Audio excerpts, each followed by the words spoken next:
So I'm going to coordinate discussion for this session, which do you have English? No. Which is dealing with mainly the same topic. We have excellent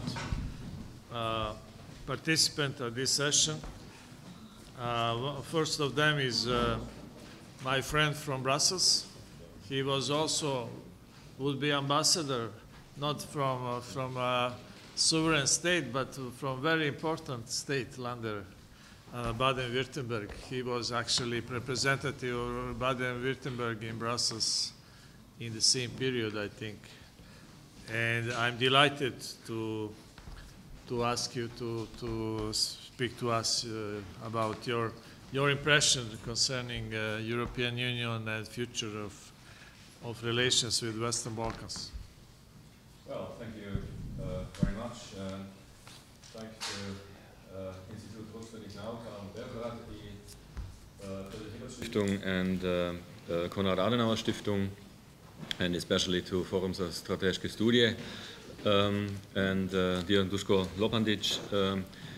Indeed, we spent some years in Brussels almost exactly on the same time, and also in this interesting period of accession and negotiations and so on. And actually, when I came to Brussels, that was 3 months before Croatia entered the European Union, and as a former member of the German Bundestag and the Foreign Affairs, the Committee on the Foreign Affairs, for me it was very interesting to be exactly in these days in Brussels when the member number 28 occurred there, and Neven Mimica, the new commissioner, held one of his first, I think the second or third of the first speeches as a commissioner in our representation of the state of Baden-Württemberg there in Brussels. And I tell you this because I want to emphasize that it's not only the member states of the European Union, it's also the regions of the European Union, this subnational level, which might be of importance concerning partnership, cooperation, and also assistance and advice on the route, on the way to the European Union, to become a member of the European Union. But first of all, I want to change the perspective and the approach. What does it mean? Imagine you are in Baden-Württemberg, we are always told to be one of the most innovative and most wealthiest regions in the European Union, and we claim for ourselves to be one of the most competitive regions in the world and to make a big profit from European integration and from globalization. And there is no lack of demography. There is a lot of immigration to Baden-Württemberg from all parts of Germany, all parts of Europe, and especially from Eastern Europe and Southeast Europe. By tradition, it's nothing new. It's by tradition, and therefore we also have strong ties and strong links to the Danube and to the Balkan region, and therefore we do have our own concepts and strategies how to cooperate with Danube and Balkan region, as we call the region here. But just try to change perspective, try to imagine to be someone living, growing up in my home region. My hometown is Karlsruhe, directly based on the border to France, and there you are celebrating and profiting from French-German partnership for decades. Ognjen Prvicevic pointed out that this is still true, that this is a project for peace, the European Union, and that is what it used to be and what it still is and continues to be. We deliver a second answer. Why do we need the European Union? And the second answer today is because it's the answer to the globalization in the world, because it's only Europe united which will stand globalization and which will be able to compete with North America and with China. And I spent some years as a senior advisor with Roland Berger Strategy Consultants, and the CEOs of Roland Berger were always claiming that there is North American, especially a US style of globalization, there's the Chinese style of globalization, but there also should be a European style of globalization. And therefore, we need to cooperate, therefore we also need to include the region, which is at the moment still left outside the European Union, due to several reasons, and we are debating exactly these reasons today. But sitting in Karlsruhe, wealthy region, competitive region, people from everywhere from the world, not only from Europe, living there, having a good life, spending a good time there with a lot of chances and opportunities for their children and for the next generations in a integrated neighborhood, including France, including Northern Italy, including Switzerland, and although it's not a member of the European Union, but the ties are very, very strong, and we are interconnected through more than 140 special agreements with Switzerland. It would be much easier if they would become a member of the European Union, but we are also managed cooperation and almost integration of Switzerland by these more than 140 special agreements. And this is a lot of work for diplomats who probably would face unemployment if the things would be easier. And so I think, what do you think, being some citizen of my home region? You are, in your daily life, you meet a lot of people from former Yugoslavia, and they're completely integrated, and they are perfect citizens and taxpayers, all of them. Not only the Slovenians and the Croats and the Serbians, including Albanians and Muslim Bosniaks, and so on and so on. It's no difference. And they don't make any troubles. They don't, even during the war times, they did not. And there were only very, very few incidents, but nothing really serious, and they're behaving like European citizens of the European Union. So there is no danger from the citizens.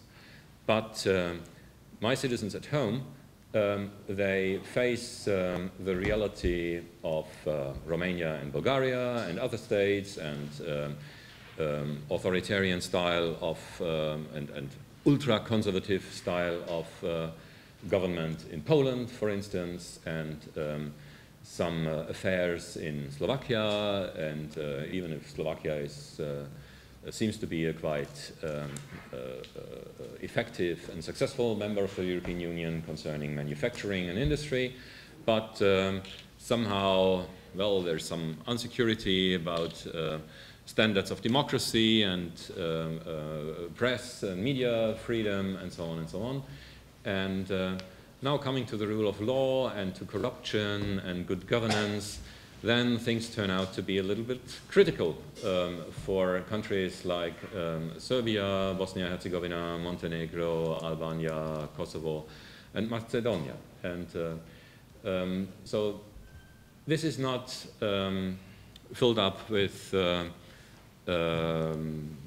lot of information or with a lot of knowledge or a lot of expertise, but it's some kind of feeling, and it's some kind of impression, and from time to time there are reports. Now we have a more critical report than ever concerning Republic of Serbia, and these are things which mix up in an atmosphere of skepticism, Euroscepticism, and do we really need this political union? For industry, for companies, for export, it's important, but do we really need a European democracy? There won't be a European democracy, and so on and so on. Do we need the institutions? Do we need these kinds of institutions? So this is a debate, and beside all the profit that regions like Baden-Württemberg and states like countries like Germany do receive from the European Union. This is one chapter The second one, accession talks, accession negotiations.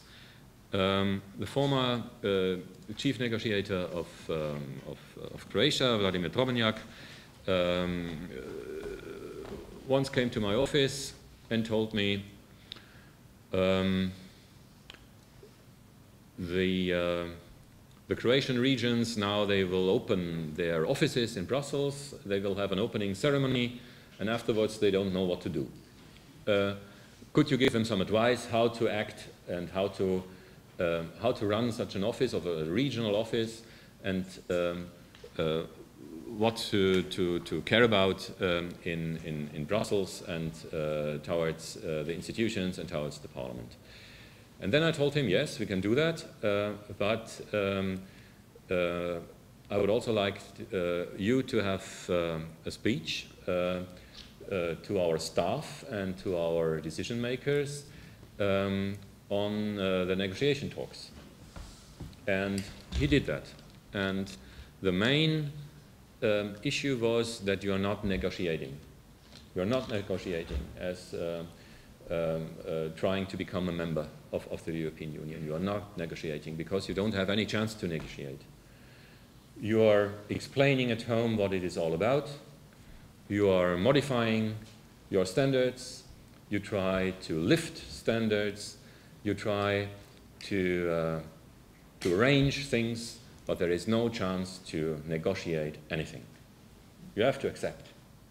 You have to accept, and you have to explain at home why it is good to accept. Yeah. And so this is probably, well, the second chapter or the second message. Then, having a look at the first panel and what has been said in the first panel, I'm wondering if you take into account the different traditions of democracy and rule of law throughout the European regions and today's states in Europe, why does it work in the Baltic region? The Baltic states never had democracies, and their history in the 20th century is even worse than the history of former Yugoslavia. They directly come from the Soviet Union. They were not only members of the Warsaw Treaty, they were included in the Soviet Union, in the Stalinist communist regime. But they turn out to be good functioning members and successful members, and the politicians were able, the decision makers were able to explain to the citizens that now there will be a phase of several years where we really need to be disciplined and there is hard work to do. And two of these three countries in the meanwhile achieved the Euro standards. Can you imagine that? Yeah? And so I think the opportunities are there and the support is there. But, and this is probably ugly to say, but you need to do your homework and you need to take care on your domestic problems.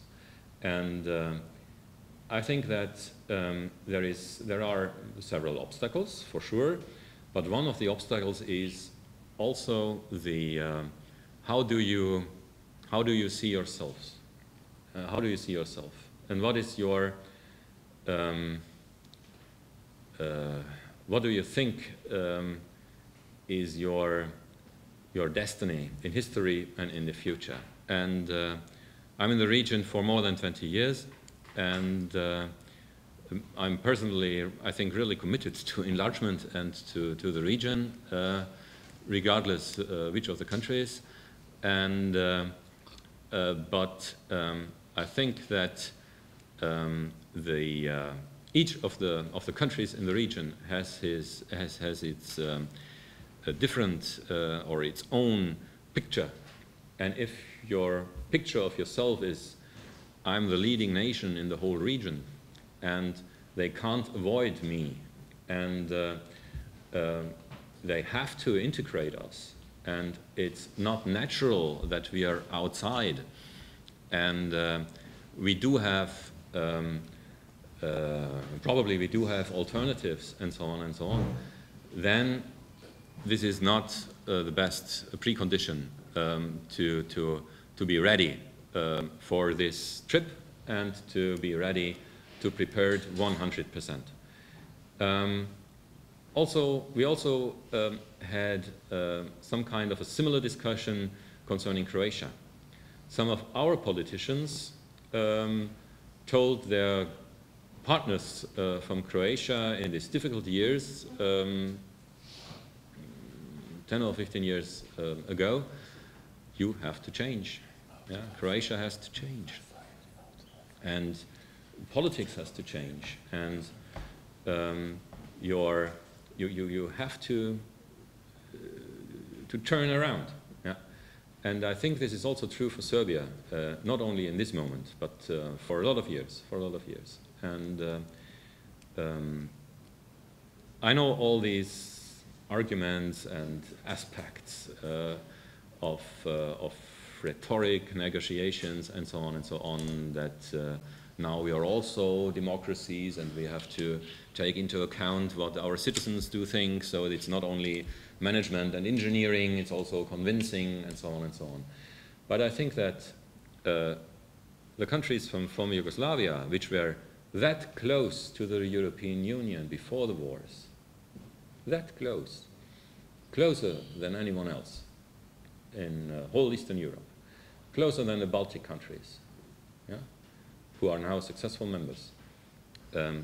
I think that there are all opportunities on the political level concerning economy, manufacturing, and so on. Things are worse than 5 or 10 years ago.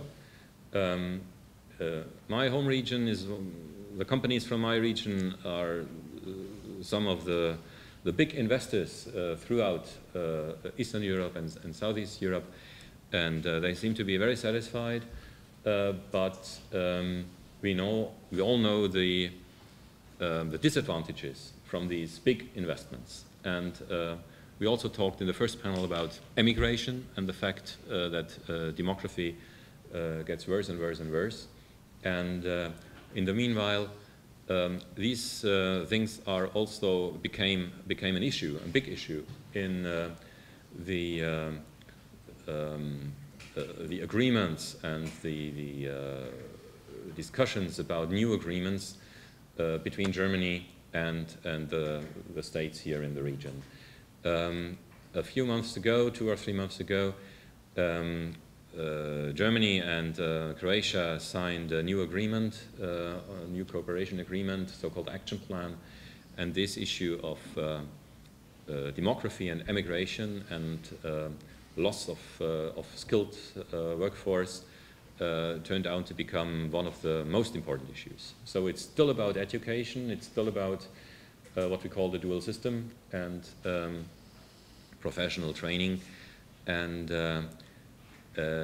in my daily life, I observe and I notice more Croatian speakers, native speakers in the streets of Baden-Württemberg than ever, even more than during war times. Yeah? And they live with their complete family. So in Slavonia, for instance, especially in Slavonia, people are leaving and the schools are closing, and this is not, it's not in balance. Yeah? It's a big problem for today and for the future. Last point for this moment, the macro-regional strategies. I think this is something really good the European Commission tried to set up a few years ago. These so-called macro-regional strategy for the Baltic region, for the Danube region, and for the Alpine region, and also for Adriatic-Ionic region. And I think it's a good area, a good opportunity for exercising cooperation with member states of the European Union and also the regions, especially the strong regions of Austria and Germany, but also to discover own neighborhood, because there is I think we have to say there is also a big lack of regional cooperation throughout Eastern Europe and Southeastern Europe. And again, turning to my home region at the River Rhine, the cooperation between the regions on the border, or the regions on the Rhine Valley, and the cities and the towns there is excellent. It developed for a lot of decades, and it was sponsored by the own authorities as well as by the European Commission. And it works because the French regions are rich, the German regions are rich, and the Swiss regions are also rich. So these are different conditions, but I think there is always and still a big opportunity for strengthening the cross-border cooperation throughout Southeast Europe. And we know that a lot of projects are managed and are started, but I think there are still a lot of opportunities to improve and to strengthen these cooperation on the local and on the regional level, and we should not forget about that. That's for the first minutes. Thanks. Thank you very much, Johannes. You've been speaking about the general, very important things like peace between Germany, France, and globalization issue, and the fact that former Yugoslavs have integrated very well to German society, but also of regional issues. I would just use this opportunity to express my thanks for cooperation that Baden-Württemberg in Brussels had with our mission. You organized some events there, and it was very helpful. I would say I know also that Serbia has a memorandum of cooperation with Baden-Württemberg, and you are helping. You have, as I see, you have this official title of commissioner, so somehow it brings us closer to European Commission. I'm kidding. And anyway, now we are moving to another representative of somebody who is coming from EU member state, but also from state from former Yugoslavia, Mr. Tine Kračun, who is director of Institute for Strategic Solutions of Slovenia, and we would be very interested to hear your solutions for our problems. Thank you. Thank you very much for your invitation. It's a pleasure to be here. It's always great to be in Belgrade. It's a very nice city, and it's always interesting to have discussions about the future in a place where history has happened so often that it is its destiny that the future will happen here as well. Thank you to Dr. Svetičanin for your invitation. Thank you to the Institute for organizing this interesting event.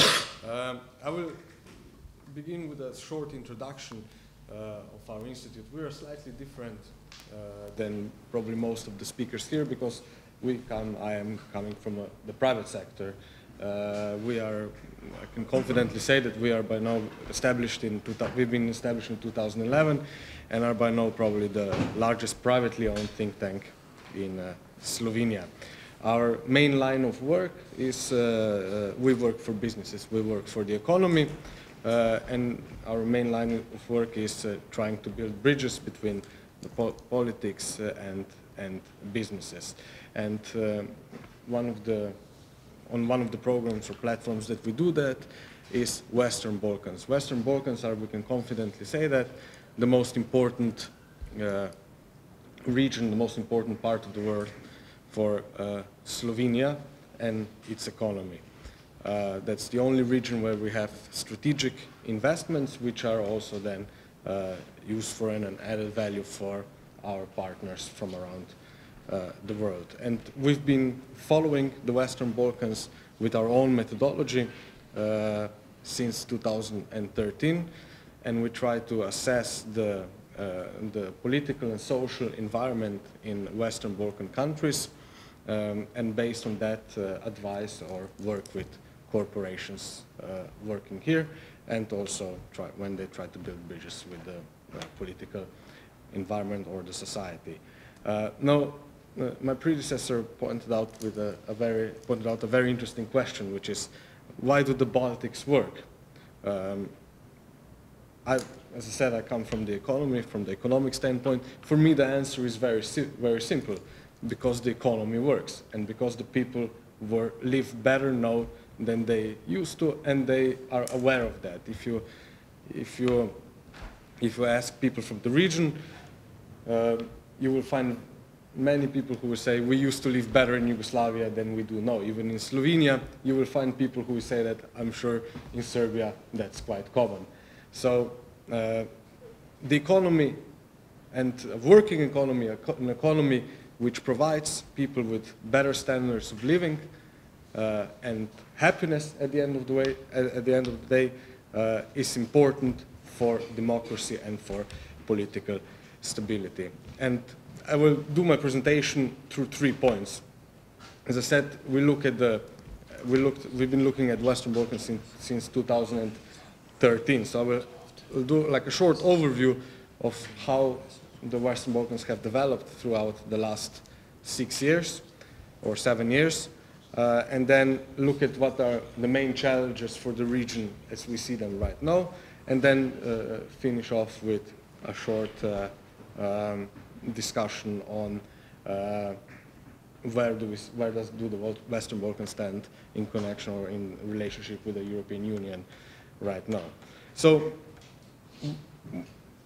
when we look at the present, when we look towards the future, we must look at the past. So since 2013, the Western Balkan countries have gone through quite an interesting road.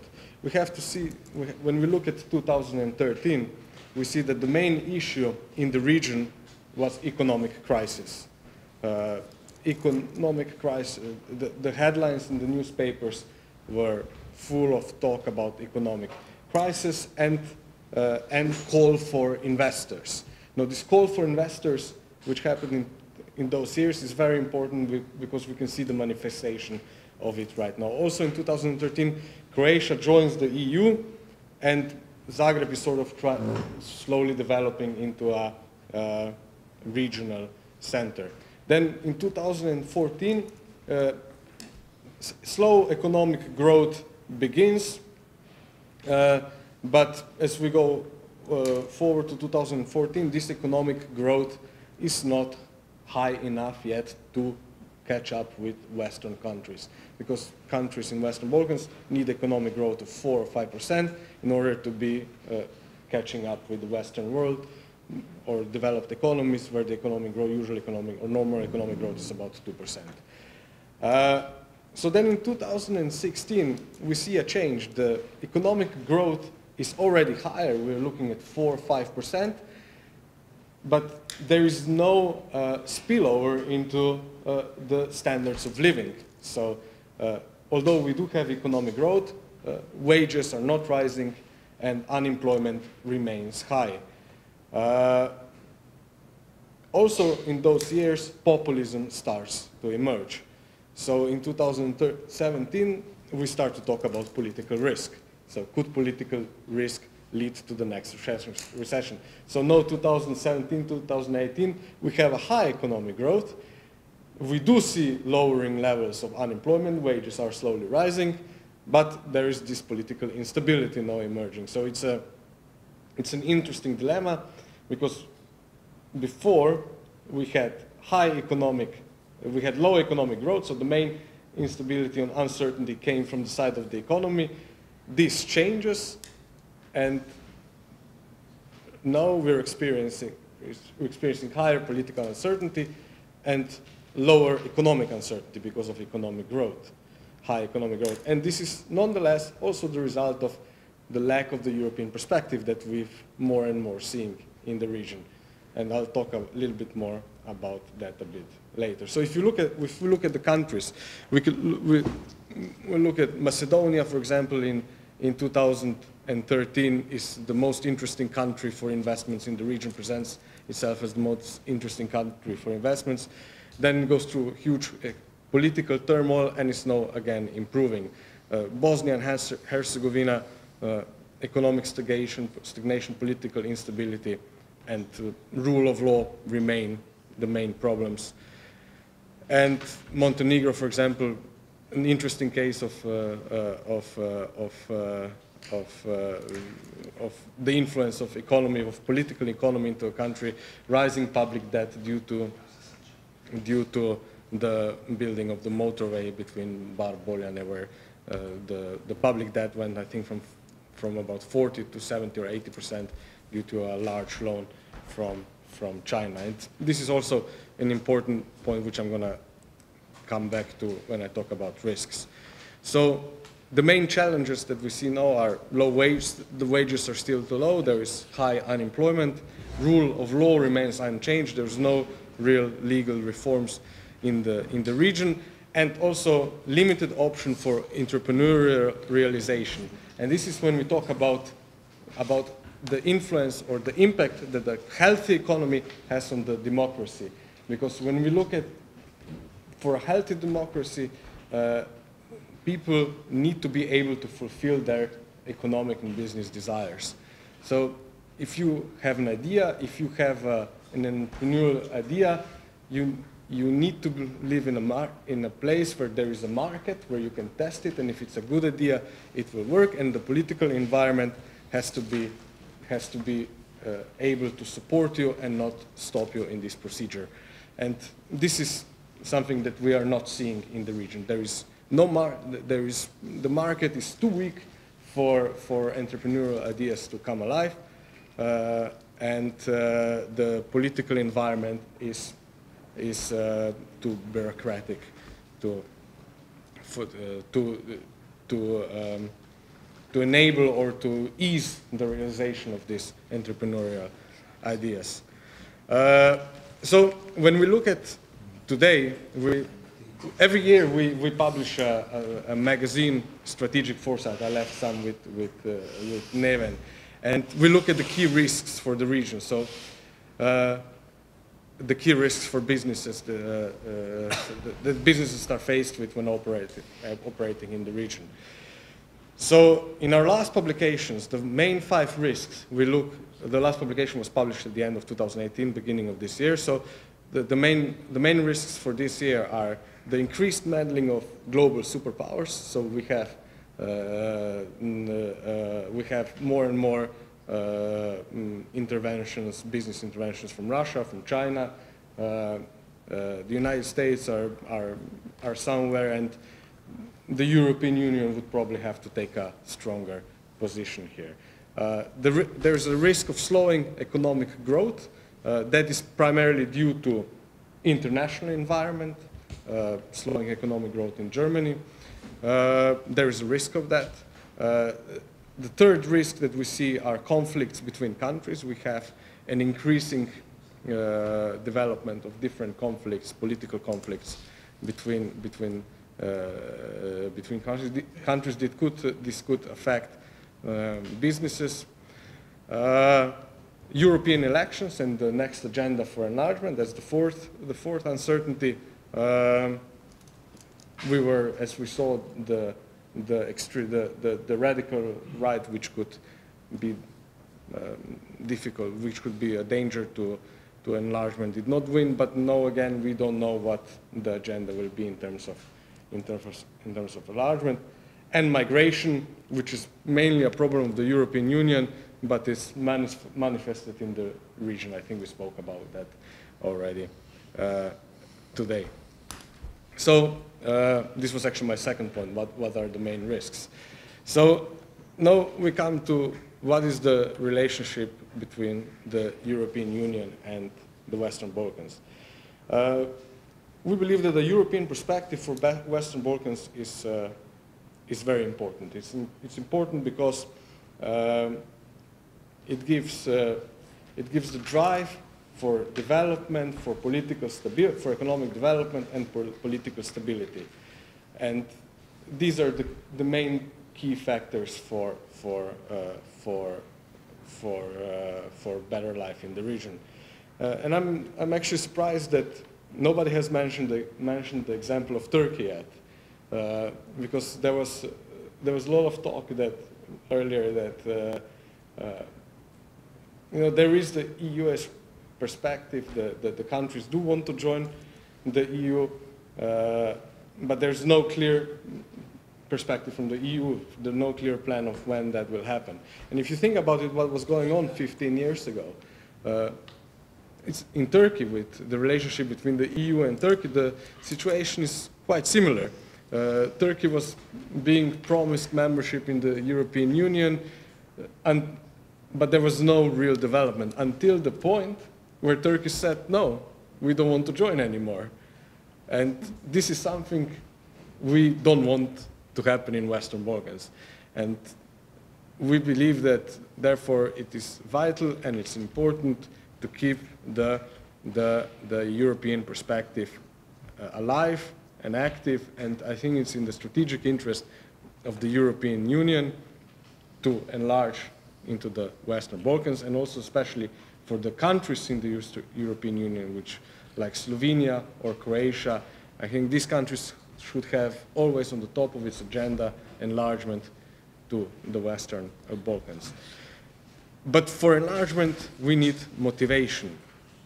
There must be interest. There must be interest from the side of the European Union, and there must be interest from the side of the Western Balkan countries to join. Now, the interest from the side of European can be both, can be political, or it can be economic. And if we look at the basis of the European Union was founded on the foundation that economic cooperation will lead to peace and prosperity in Europe. And because of that, the European Union is a successful project. And it's the first successful project of integration of European Union. And that's primarily because it's based on economic standards. It was based on economic foundations. But the economic interests of European Union in the region must be based on the interest of certain countries, because the region as a whole is rather small economically, so in terms of economics. So to think or to wish that the European Union as a whole will embrace the Western Balkans because of its markets is very optimistic. But countries like Slovenia or Austria or Croatia, which do have strong economic interests, must point this topic forward and base the argument for enlargement on economic terms. In terms of political interest, I think it's very clear. Enlargement is important for political stability in the region and long-term political stability of the whole Europe. Economic progress is a key component of political stability, and therefore we must work on economic progress, and politics must support economic progress. Well, to conclude, I think we must all be aware that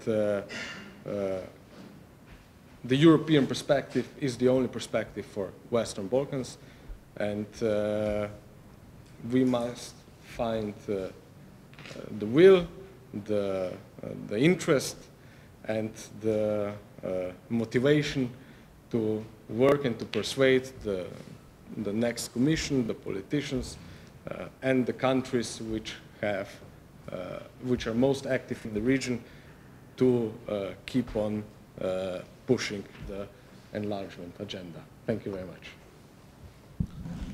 Thank you. It was very interesting to hear another perspective, more from a private and business point of view about the situation in the region, the risks that exist, and the perspective for future.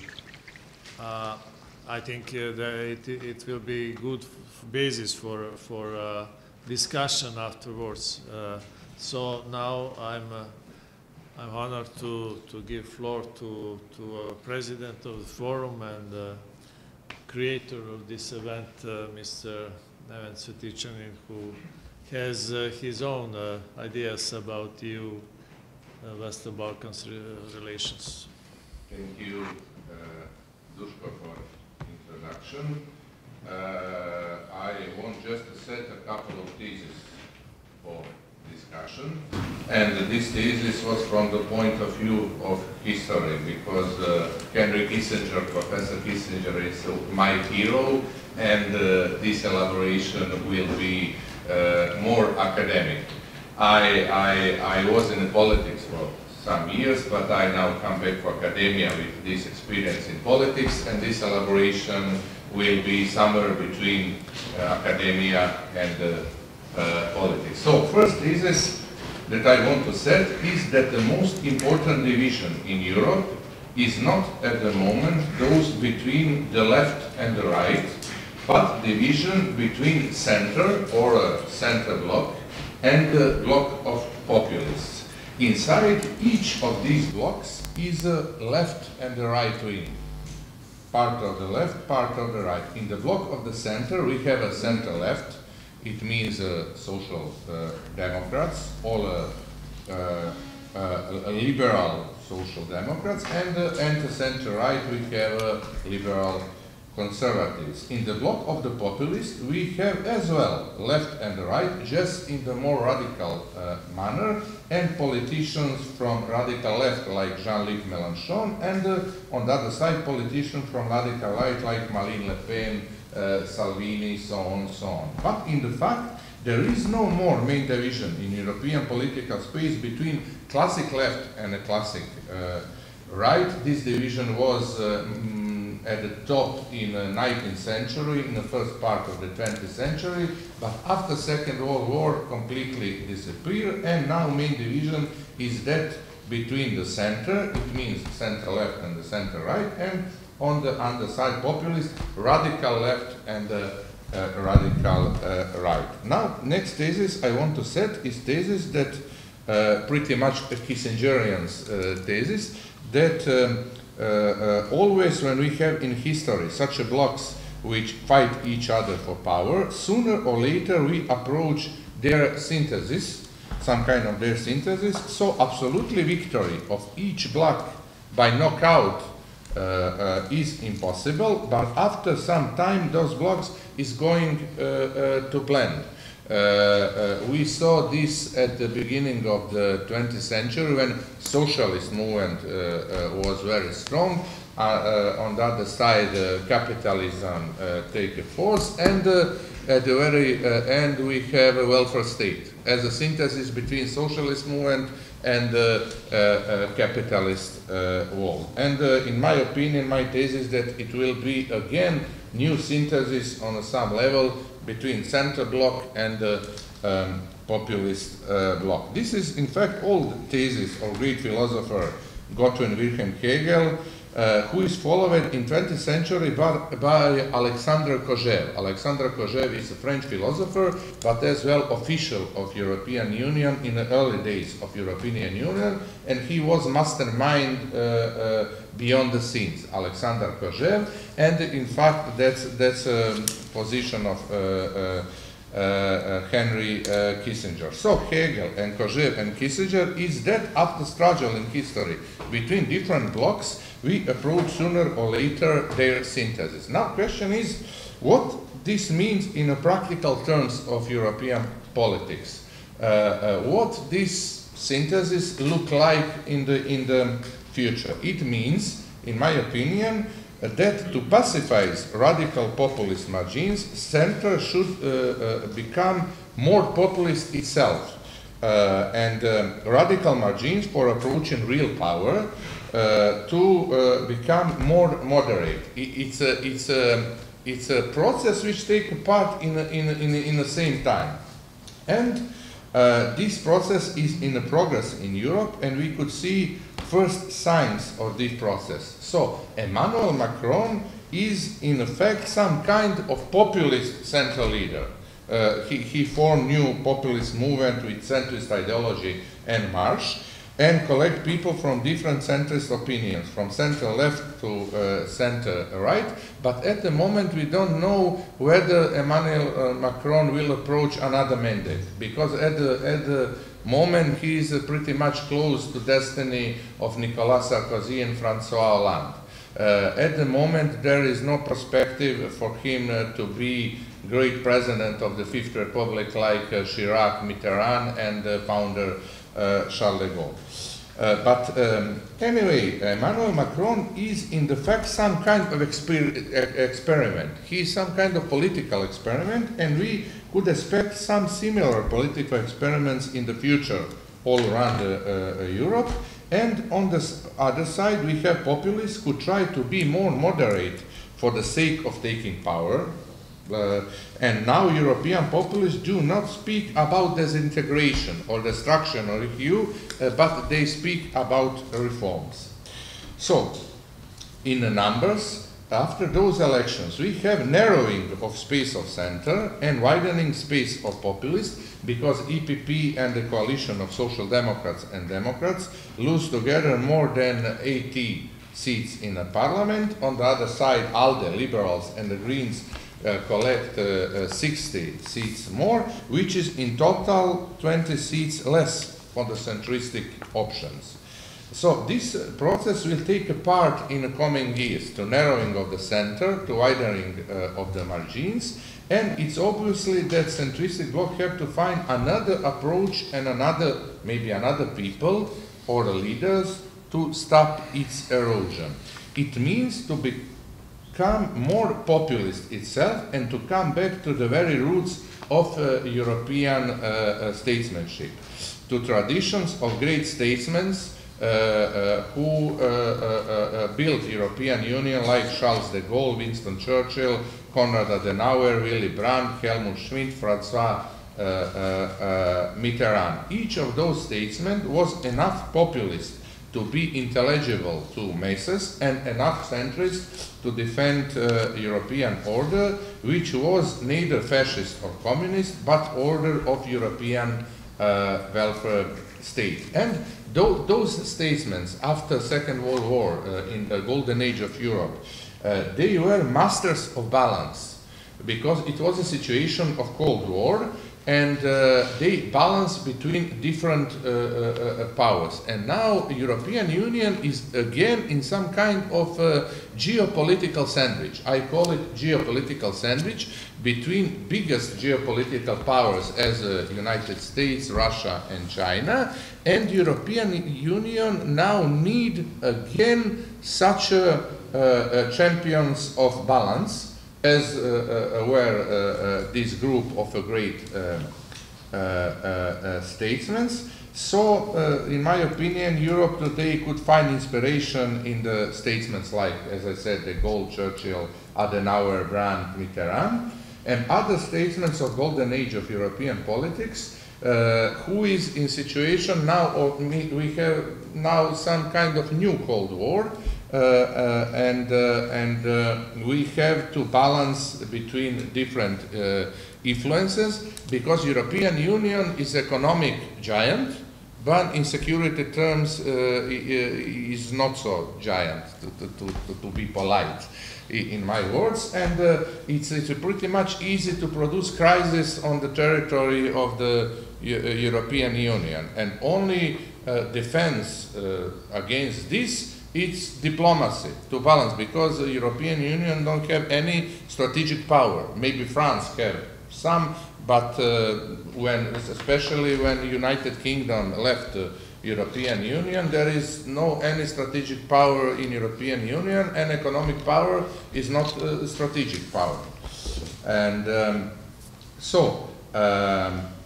now we have all around the world some kind of new Cold War in geopolitical happenings. So in this Europe we have to find statesmen, like statesmen of golden age, of significant format, and as previously mentioned, statesmen. So I think the problem in European Union is with the vision.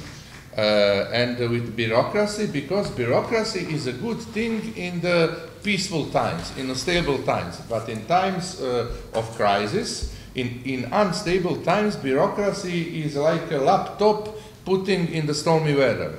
It's not useful. And I think this bureaucratic approach is a problem in European Union, but at the same time I think these troubles and crises will produce people. And I think that we will have in European Union, even more in the Balkans, 5 years in the future, some kind of new leaders. Maybe such a leaders is not visible, because situations at the Balkans, our lesson is that situation product leaders. Situation product leaders, and I'm afraid that now time in European Union move faster and faster, and now we have some kind of tender for the crisis management. So my prediction is that we will have soon new generation of political leaders in Europe and even in the region of the Western Balkans, because some powerful people, even in Slovenia, when we know that most powerful person of the left is the Milan Kučan, and for example, very powerful man, and all these candidates of the left is maybe his products. And I think slowly is coming time for some kind of new leaders in Europe and in the Balkans. So I will conclude my elaboration that Europe in the past decades forgot to produce statesmen, producing only bureaucracy. But now could be time to come back to very roots of European Union, to tradition of great statesmen as de Gaulle, Adenauer, Brandt, Schmidt, Mitterrand, who can find a way between such different blocks, and now it's time for visionary decisions instead bureaucratic regulations. Thank you for your attention. Thank you, Mr. Cvetičanin. Well, some people consider Macron a few years ago as a visionary leader. You predict to him some other future, but we will see. Yeah, maybe it's too soon. As Chu Enlai said, that it's too soon to consider. I would also say that maybe there is no center and populist movement, but those who are for status quo and who are for radical change, and they can be found in almost every movement and group. Now we have our Professor Slobodan Zečević, colleague and another die-hard pro-European. Thank you, Mr. Chairman, dear Ambassador, Mr. Lopandić, and I want to thank to Mr. Neven Cvetičanin to invite me on this conference. I'm very glad to be here among you, and I listen carefully, some exposure today, and they inspire me to say something about this topic, the future of the European Union and the Western Balkans.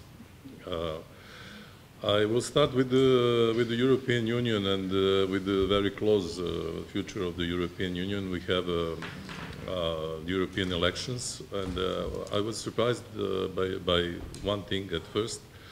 Very often when I participated in some conference here in Belgrade, and I have a lot of colleagues who are Eurosceptic and professors in political science in Faculty of Law of Belgrade, and they often said to me, you know, European Union is not enough democratic, the institutions are far away from citizens, and so on and so on.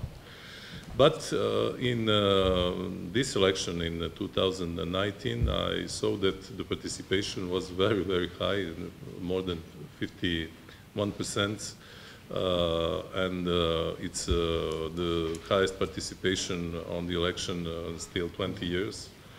And it's proved that, I mean, the European citizens are very interested in the future of the European Union. I think the situation with Brexit and the fracture in the British society is sort of, it was a sort of alarm for the European citizens to go to the European elections and to try to preserve the European values and the achievements of European Union like peace, like democracy, like human rights, but also like freedom to move. And I think that is the first cause. And the second cause also, it was the minority of European citizens wants to express the protest against European Union. It is the far right parties and the far left parties, but they didn't succeed to create a big wave, you know, in the European Parliament, to take a European Parliament. And that's my first impression. And the second impression is the situation with I mean, for the first time we lose the majority, absolute majority in the European Parliament of popular parties and social democrats. And it's a new situation, really. In the future, we will have probably the coalition of 4 political groups: Popular Party, Social Democrats, Alliance of Liberal and Democrats, and the Greens. And it is really a new situation, and it will be some consequence in the election, for example, of President of the European Commission. We already saw that the French President, Emmanuel Macron, take a hard line, and he said, I don't want to accept Manfred Weber as a Spitzenkandidat of popular parties. I have my candidate, he probably has some of his candidates, but coup de théâtre, comme the Frenchman will say, yesterday or the day before, he said that he probably will support Angela Merkel if she wants to be a president of the Commission. It will be the interesting development of this situation. I mean, Macron said that Angela Merkel has a big experience and everything, but maybe he wants to remove Angela from national politics to European politics and to try to find another partner yes, in Germany to make this his reforms of European Union. I mean, it's a new situation, it's a new development in the European institution. I expected that.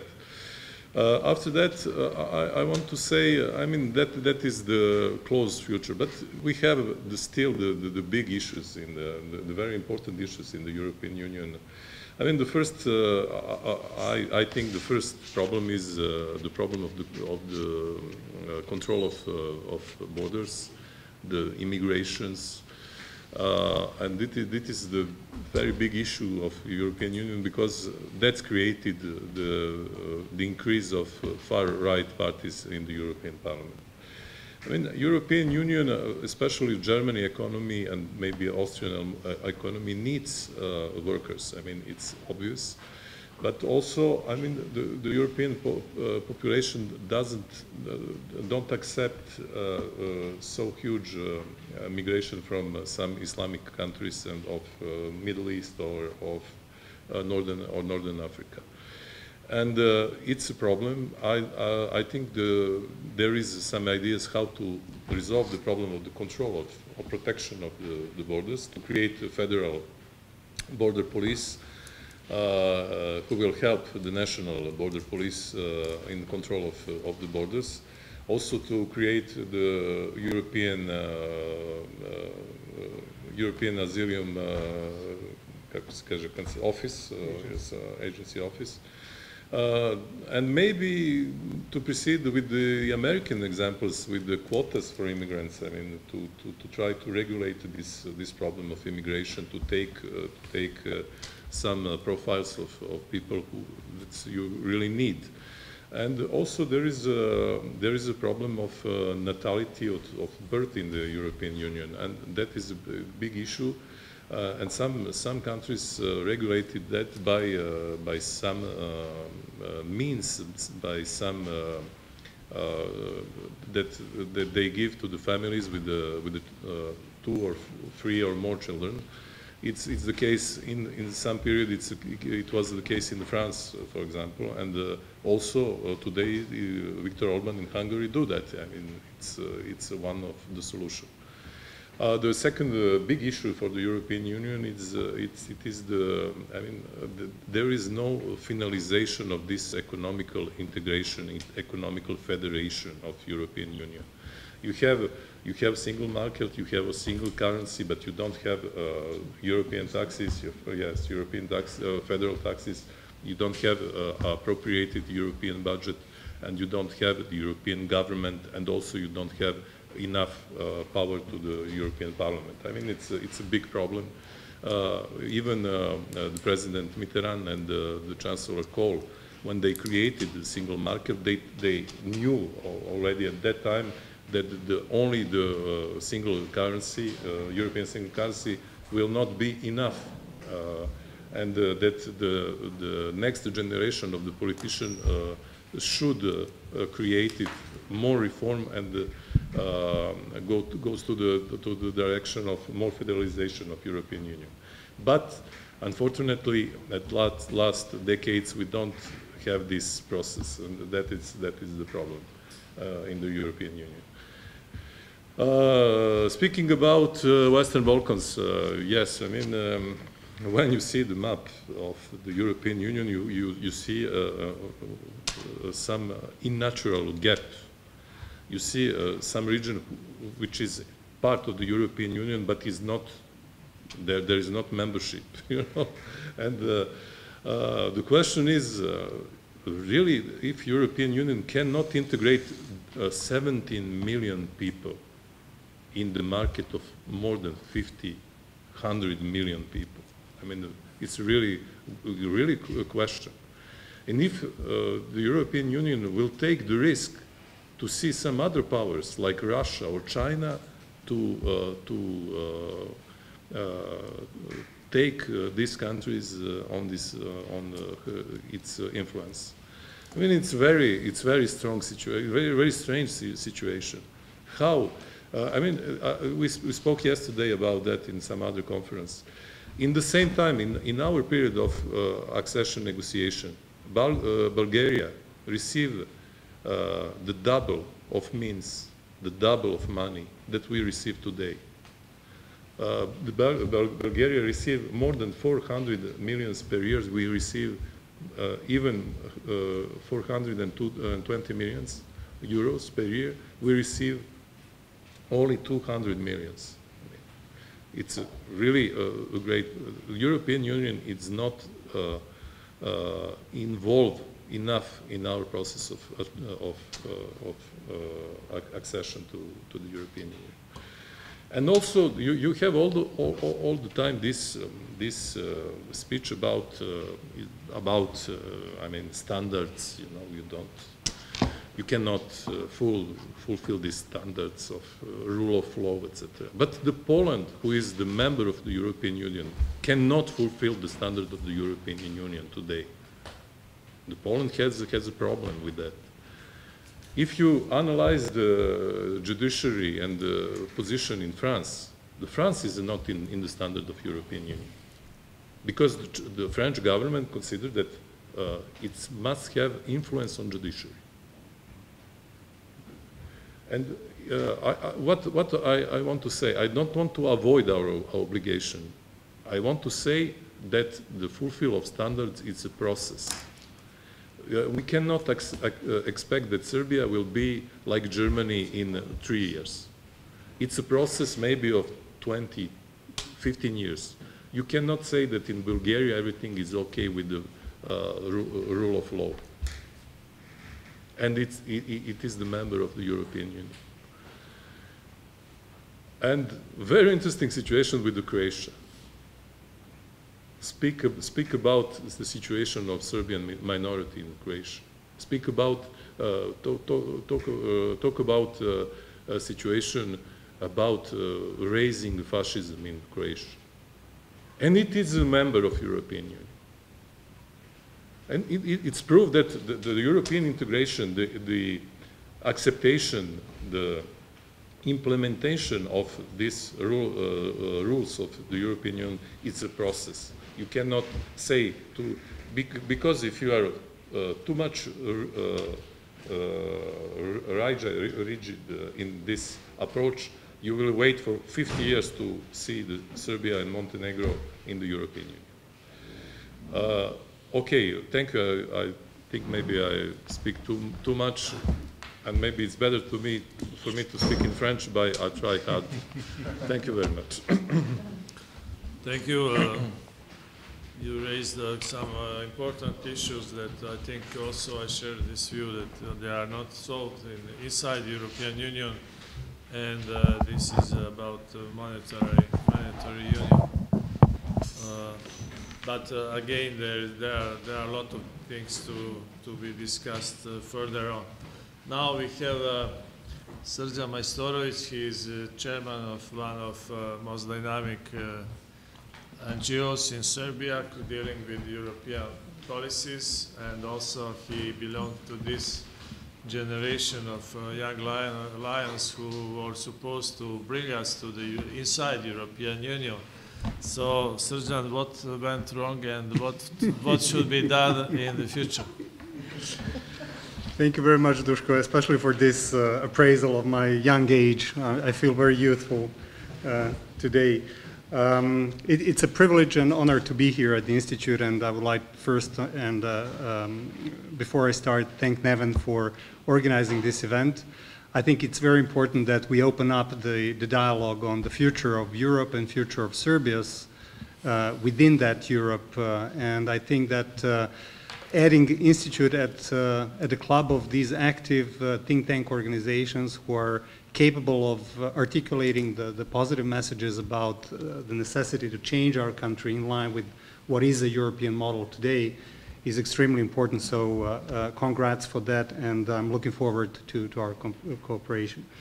Now, as Duško said, I'm coming from the European Policy Center. It's a relatively young think tank organization, which is in this year's World Index list being listed as number 9 think tank organization in the Central and Eastern Europe. So regardless of our youth, we are very present and we are very active, as Duško said. Coming up at this late in our discussion, it's very difficult not to repeat what everybody before you have said. And obviously I don't want to stand in between you and lunch. But I need to stress a couple of major points that I find extremely important for this topic. And this is what is the future that we can expect for Serbia and the region and the EU. I think a lot will depend on the finalization of negotiations regarding the architecture and the substance of the new Commission. It is quite obvious at this stage, I would say, that most probably the Spitzenkandidat will not be the one who is going to be chairing the European Commission. My money, somebody was mentioning this morning astrological equipment, but I would go, regarding the guessing who is going to be in which position. I'm explaining for the Australian ambassador who joined us later. But my money would go first and utmost to a woman, because we never had a woman head of the European Commission, and I think it's time, and I think it would be good for European Union itself. And I think that it will be someone who is coming from the, how do they call themselves since yesterday? Renewal movement for Europe. Renewed So it's Europe. not Renewal Europe, Renewed yeah? Europe. Renewed Europe, yeah. Just renew Europe. Renewed Europe, okay, so it's not Srpski pokret obnove, but just renewed Europe, okay. And former ALDE, obviously, grouping, and I think Ms. Vestager, a former or rather still, incumbent competition commissioner would be a very good lady to take over. Now, what we know about Europe's future after these European elections is that we have, I would say, three-level fight or dynamic within the EU itself. We have a newly rediscovered and very positive dynamic between the Council and the European Parliament. And what I just said about the Spitzenkandidat is exactly what I meant with this new dynamic between the European Parliament and the Council. We are finally seeing a new dynamic duo, and I would not call it a fight, but positive cooperation and dynamic between France and Germany. France was absent for a long time, I would say, from this dynamic duo. And this is not just a discussion between the neighbors, between two leading European Union member states, but I would say that predominantly it is ideological dialogue and ideological differences which are healthy, I would say, for Europe at this stage. As Slobodan mentioned, the major battlefield is going to be this federalist drive for federal fiscal approach, migration, as you rightfully mentioned. But I'm glad that Greens have did well at the European Parliament elections, and I'm quite convinced that the climate change and the environmental protection and the competition in that sense of the European economy is going to play a significant role in defining the policies of the incoming Commission. So we are facing with the new reality. Somebody said, I think Neven was saying that nothing is going to be the same. I completely agree.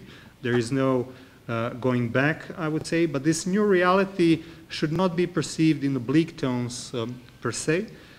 It is a more fragmented political scene, but I think it's healthy. It's going to be a more political in that sense, and it will stimulate a debate and dialogue within the EU to address what went wrong in the previous period. So the EU is most certainly going to be focused much more on internal issues, internal policies, and in the next 5 years period, EU is going to try to answer to these fears and expectations of the citizens who clearly express themselves in the European Parliament elections. And these are first and utmost private security for themselves. The issues concerning the economic development, first and utmost the employment and competitiveness of the European economy in general, but also questions which are related to a big tech issues like artificial intelligence, which is influencing the labor market today, not only in Europe, but I would say worldwide. And this is a topic that is completely excluded from the dialogue in Serbia, and we don't know anything about it, but it is affecting our everyday lives.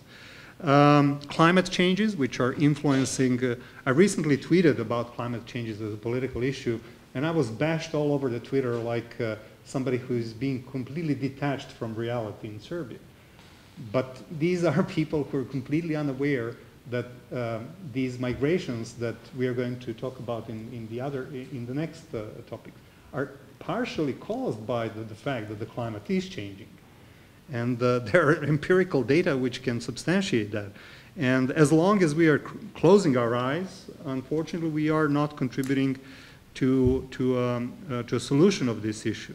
And Western Balkan countries did show that we can be a part of the solution during the 2015 migration, I would say informal or illegal migration crisis, because not all migrations are illegal, informal, that we are capable of taking over responsibility and do our share of the job as any other European Union member states, I would dare to say, maybe even better than some who unfortunately failed to react in the best way during this crisis.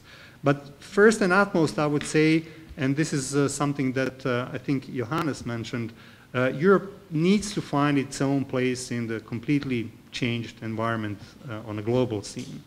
And this is something that is a necessity. These new reality, this new normal is going to be here. It's not going to change that rapidly. It is a new reality which is based basically outside of the boundaries of the formally known paradigms of constructive multilateralism and regulated value-based international order. Something is changing. There are a lot of disruptive trends which are influencing the global politics, the global economy. And in this environment, European Union needs to basically rediscover Western Balkans as well. As long as we have, and here I a bit differ from someone that said that, you know, EU is the only alternative. I wouldn't go that far. I would say that there are alternatives, but unfortunately not a single one of those alternatives is a healthy one for the region. So it is obvious that the common future, the common fate of both Western Balkans and the EU is a joint future. And in that sense, like other Johannes was saying, Hannes Svoboda was saying this morning, it is obvious that Western Balkans needs to be gradually integrated in different EU policy fields, and I'm going to touch upon that a bit later. Now, the second point that I would like to raise and draw your attention, and since we are in a scientific environment, I would invite you to perhaps write about it. And this is, I would say, a false dilemma of what comes first, enlargement or deepening. I think it's a false and hypocritical dilemma that is being rediscovered whenever there is a crisis in the EU. I think the deepening of the EU itself started after 2008 financial crisis, and the closer cooperation between the EMU, between Economic and Monetary Union membership. And let me just give you an example. Enlargement can be quite, I would say, a healing for the deepening of the EU, because it can trigger a discussion of how to redefine the decision-making process within the EU itself. Now, it is natural that there will be those within the EU who are going to be distrustful to the leadership of some candidates, which is not showing its best democratic colors at this stage. I'm not going to name anyone at this moment. So in that environment, it is easy to open an internal discussion how to redefine the qualified majority voting system within the EU and expand it on different economic and foreign policy affairs and security affairs issues as well. Now, the third question, and this is, I would say, the one that is the most important one, is that we have a know-how of how to move things forward, and I completely agree with some of my predecessors who said, you were quoting Vladimir Drobnyak, a dear friend, who said that these are not negotiations. I completely agree. This is a narrative that we are using here in Serbia. We are not negotiating. We are adopting our legislation and our institutional setting, the standards, to be able to call what is today European Union's acquis a Serbian legislation as well. And this is the essence of the process. So we have a know-how, we have a model, but obviously we now need to discover how now, how to react. And I strongly advise that both the EU and the Western Balkans needs to rediscover each other. I was recently in Den Haag, previously in France, visiting Vienna last week, and each and every time when we talk about the future of Europe, there are people who are coming with smiles on their faces, simply do not trust and do not believe that there are people who think about Europe in the Western Balkans. There are a lot of prejudices within the European Union member states concerning the Western Balkans, and our leaders, unfortunately, are not portraying this leader in the most favorable lights as well. And if I would be naive enough to believe that President Vučić and President Tači are listening to their advisors, I would advise them to stop meeting each other in public, because the last time they met in in Bratislava at this security conference, GlobSec, that was exactly the picture that should not be sent to the citizens of the region and to the citizens of the EU. Because two presidents quarreling with each other on the stage, under the spotlights, it's not a good picture of a legitimate aspiring countries to become a EU member state. So we need to renew the commitments, basically. All those who are married or divorced, they know that from time to time, romance tend to lost its flair. And I think this is one of these moments with the fresh start of the new European Commission to perhaps try to follow a very positive, I would say, guidelines that were provided by the European Commission in February 2018 in its communication on credible enlargement to the Western Balkans, and to follow up those recommendations with some fresh ideas. On the other hand side, obviously the Western Balkan countries needs to resolve their internal and bilateral issues. Without this, it is very naive to expect that we are going to change the mindset within the public opinion in the EU member states, which is highly suspicious regarding the accession of our countries to the EU. So we need a bit of honesty and an honest rapprochement between the both sides in the future. And the future per se is a common resource and it needs to be properly utilized. We cannot change our past, but obviously we can work together to prepare for the future.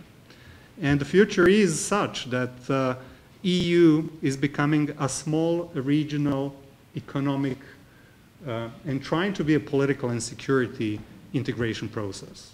In the global framework, this is a small integrative and regional integrative process. China is already here, and I have nothing against it if it's an honest relationship where EU, together with the Western Balkans, develop a strategic approach to a strategic partnership between the EU and China. At this stage, I'm afraid that there is no vision on behalf of the EU, and let us in the Western Balkan countries, to pave the way for the future relationship with China, because China is here to stay. They're not going to leave after they finish their railroads and bridges in the Western Balkan countries. They're going to continue to build the European critical infrastructure. And this is something that I'm always repeating. Whatever China is building, be it digital connections, 5G networks, railroads, energy sector developments, waterways, this is all a pan-European issue. It's not an issue for the Western Balkans. Can you imagine Western Balkan countries participating in a common foreign security policy, in cybersecurity, whatever operations, while infrastructure being based exclusively on the Chinese technology? I don't have anything against Huawei. Actually, it's here, so everything is transmitted to Beijing. You know, you need to diversify, as the UK government is doing currently, and this is something that is a rational approach. So there are a lot of common strategic interests, and these needs to be basically rediscovered. So more cooperation, more inclusion of the Western Balkan countries in issues concerning security, migration, infrastructure, energy, climate change, environment protection policy, artificial intelligence and big tech corporations, as well as something that was earlier mentioned, and this is education and health. This region is becoming a periphery of Europe because we are lagging behind in education, and our health sector is deteriorating drastically.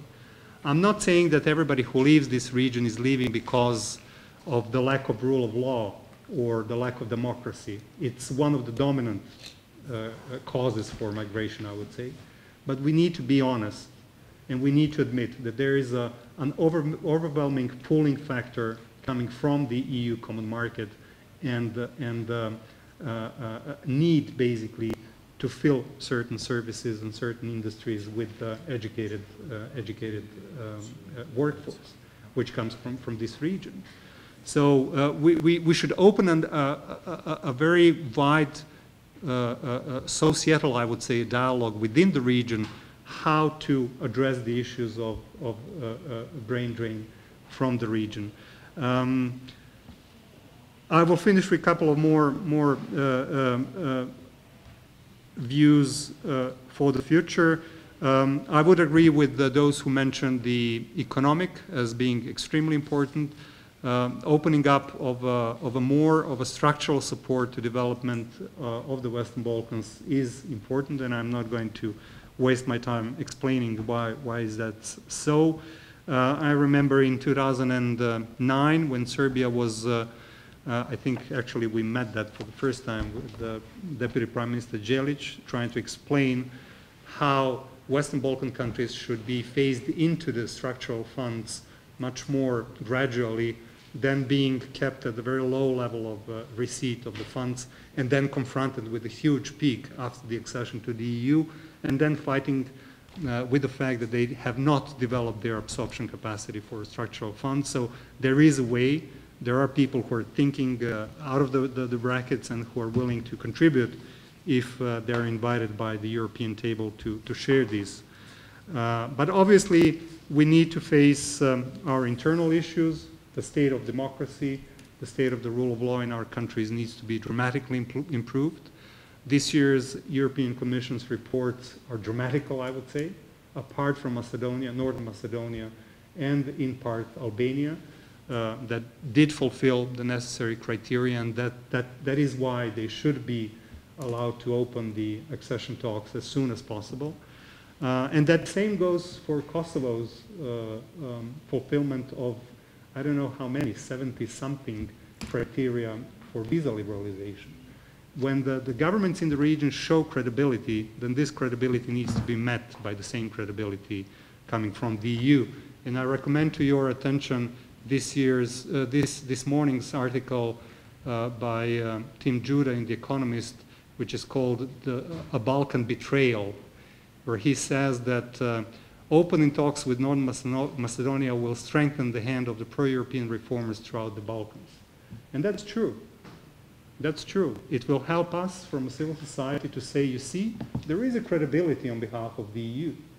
And it will completely annoy all the strong men in the region, because they're very much annoyed by the fact that this difficult question, the name issue between Macedonia and Greece, has been resolved with not such a strong man, but rather people who were brave enough with the vision of a future of the Balkans with zero problems with their neighbors. So it is a positive example that needs to be followed. And I deeply would suggest a stronger regional integration in the economy, because as former US President Clinton said, it's the economy, stupid, so everything starts with the economy.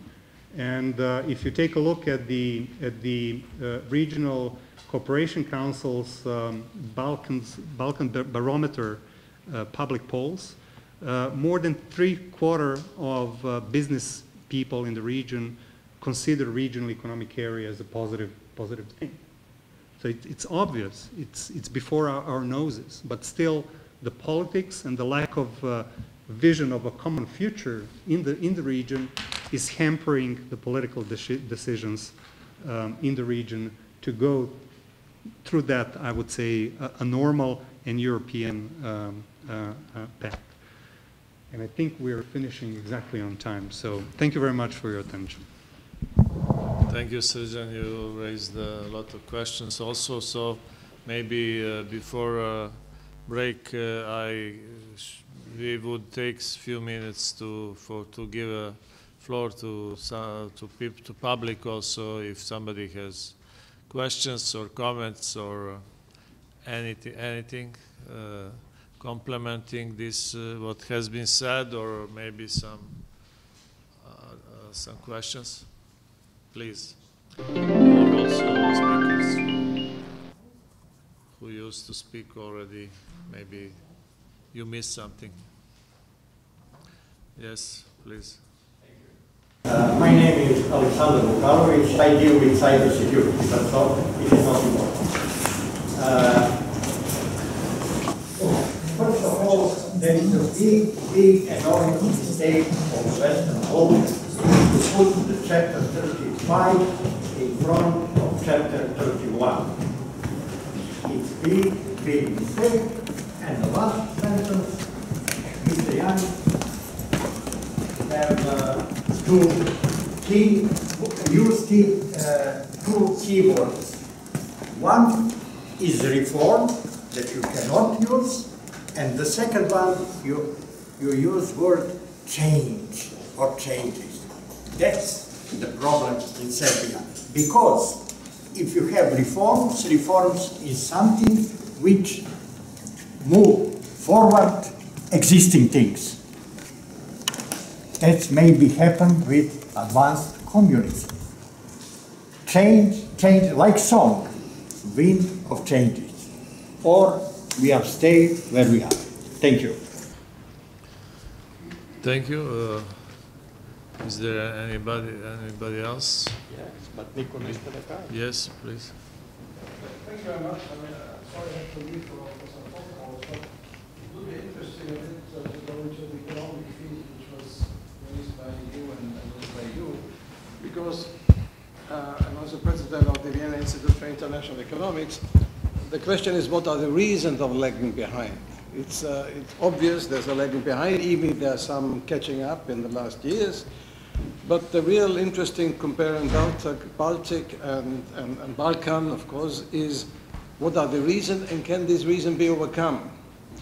Maybe you mentioned that already, but as I said, because that is of course, the energy and the orientation of the Baltic has been different from here. On the other hand, which was not mentioned, perhaps also in the Baltic, many people left. The low unemployment in the Baltic countries is because many people left. But maybe some of them came back, or some of the experts stayed. So maybe some of the lower qualified people left to Britain, and with all the consequences for Brexit.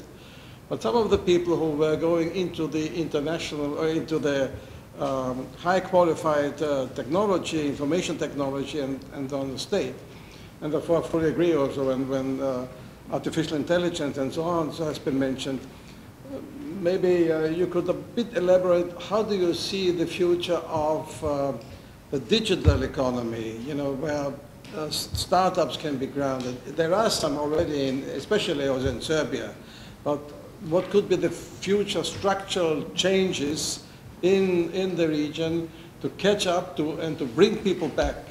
I think there are some elements already, institutional elements also in Serbia, how to bring people back, how to give them a new chance. Of course, it depends also on the income, but I think that the qualified people to be here, and what you said, to have an interest into new technologies is very, very important to get the economy going and to modernize, maybe to leapfrog some of the development other countries did, so you come into a more modern society. Maybe we can take all questions and then you can answer. Yes, please. Just a short question. I'm Zoran Timošević from Institute of Social Sciences. Maybe my question is on the surface, or maybe it is too general, but I really do have interest in estimated or expected level of human rights in the future, in the near future of European Union. Are we expected, or do you expect the already reached level to be lower, or to be hold on the same level, or in certain aspects to change, and in what direction? So what are your, I know that we cannot simply say for sure, but what are expectations in regard of human rights? Thank you. Is there any other question? If not, then we can start with the economy. I'll just I'll give an example.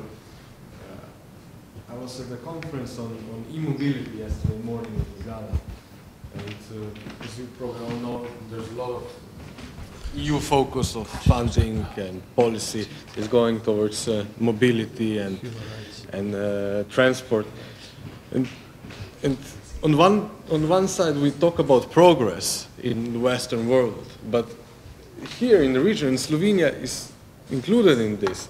For example, the rail connections are awful. To get from Belgrade to Ljubljana with the train, it takes 10 hours. And infrastructure that increases mobility and connectivity amongst people of different countries is one of the pillars of economic cooperation. So, and there are many more. So this is just one example, I think, where the European work should be focused on mobility, interconnectivity, trying to focus on connecting people of the region in order to, what I talked about, to create markets, so to create demand, so entrepreneurial ideas and business ideas can flourish or be grow from on a grassroots basis. So you have a market, you have a product, and so you have a product, you have a market where you can offer it, and the role of the politics and also the European Union is to establish an environment which enables such work. So I think this is one of the main pillars for progress. I don't know if this answers, but... Johannes, do you want to say something? Yes, probably. Well, on the one side, there are still the big infrastructure buildings. Yeah, unfortunately, lots of them financed by China in the meanwhile. Yeah, we mentioned that. But still, it's the European banks, especially European Investment Bank and European Bank for Reconstruction and Development, which are the biggest sponsors. Yeah, but I think there is a lack of investment, and it's amazing because these European corridors, which are also crossing the region here, especially, they are defined since many, many years. Yeah, so you need to work on that. You need to implement that, and this is not a critic on the regional governments and authorities, but this is the European Union has to take care of that. Yeah, concerning modern type of industry, artificial intelligence, digitalization, and so on. I think that there are really big opportunities for the region because you are producing experts. You, as I always try to explain in West Germany, not East Germany, West Germany, the people in the region in Eastern Europe, they are not in fear of mathematics and physics and things like that. Yes, so you're still producing lots of engineers and experts in this field, and there is a change in manufacturing because in previous years we had distance learning. Now we have distance manufacturing, and this will not be millions of people from Serbia working like that, but there is an opportunity for that, and there are examples how does it work. For instance, in my region there is the Cyber Forum. This is a kind of holding of more than 1,500 startups, and startup in my region means these are employees from 3 to 3,000. Yeah, and they are really interconnected with companies and individuals throughout the region, especially in Novi Sad and in Belgrade, yeah, where you do have your experts, where you are educating experts. And probably that will be some kind of new age in this sector, that the people are working where they live and don't leave, yeah, for foreign countries. That won't be millions, and that won't be the majority, but it will be different than 10 or 20 years ago, I guess. Probably one additional remark. I got the impression from today's debates that you are somehow frightened that well, the institutions don't work until everything is decided upon who will be president, who will be whatever, who will be commissioner, who will that.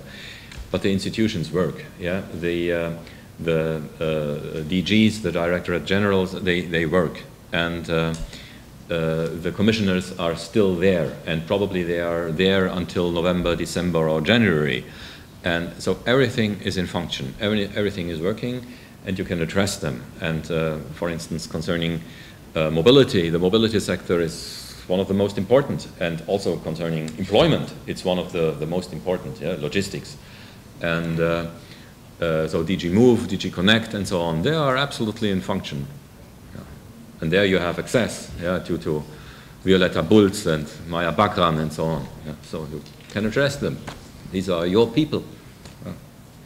Thank you. So, Yes, for the economic cooperation in the region, I must say that with the CEFTA agreement, we have dramatically increased exchange in the region.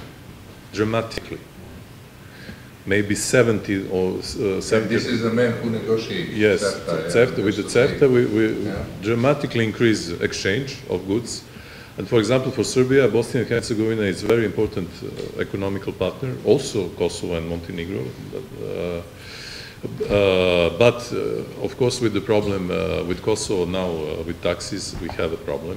I mean, and it's not a good direction. We're waiting for the reaction of the European Union. It's not too strong until today. And but really, in digital sector, the Chinese are very important investors. You know, you have digital parks in the area of Belgrade, of Niš. And it is the Chinese investment. and could you address this question about human rights? About human rights in European Union or Yeah. in Serbia? It's your question was about I mean, human rights. we can always criticize European Union, but the European Union is for the human rights. I think it's maybe the best area in the world, and even for living, it is the best area in the world. But we can always improve the human rights. I agree with you. I mean, compared to United States, compared to all the developed country. But compared also to China, I mean, European Union is really an example of respecting of human rights. Yes. These Is it going standards, to stay so? yes, these standards won't be less, not lower than today or before. I think there will be new standards, yeah, concerning. Well, there is some kind of postmodern debate on human rights. Standards today and requirements of today are different than 10 or 20 years before, concerning sexual orientation, concerning minorities, and so on and so on. Yes, it's developing, but it won't be worse, for sure not. And you see in Poland that it works, that pressure works. The Polish government has to withdraw and to change its ideas and not to implement things they want to implement. Well, thank you. I think it's time for lunch. I would like to invite all of you in the name of organizers to this luncheon and to say that we will reconvene at